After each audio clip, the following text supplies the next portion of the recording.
The celestial hymn says, trust in the Lord.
Thank you, Lord.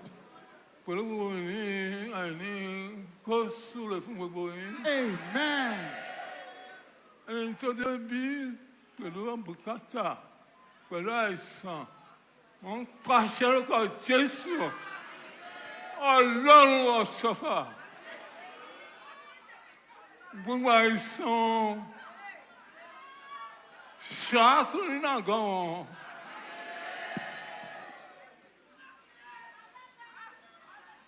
Tí ẹ̀ṣẹ̀ ti wú ẹ̀ṣẹ̀ náà lórúkọ Jésù níbi tí wà ẹ̀ṣẹ̀ náà kó rọ̀.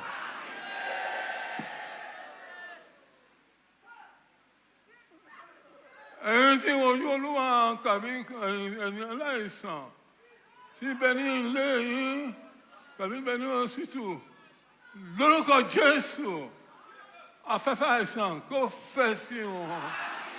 Afẹ́fẹ́ ìwòsàn kó fẹ́ sí wọn, ìwòsàn kó jẹ́ ti wọn, àlàáfíà Olúwa kó wọ́ wọn rí, ẹni tí ò ní ṣẹ́ pẹ̀lú gbàgbọ́ tó bá jáde lọ́la láti ọ̀la lọ, àǹgẹ́ Olúwa yóò gbé sí ọ̀nà ìṣẹ́,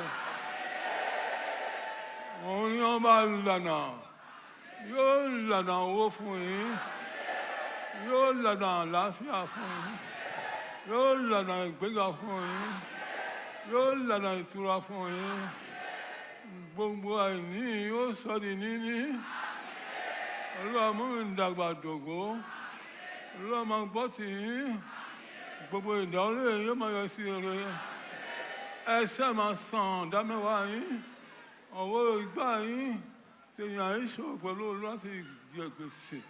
Olúwa á ṣe ti gbogbo ní ire. Ẹ kó rere lọlé lórúkọ Jésù Kristu gbàlà wa. Amen. Remain blessed in Jesus.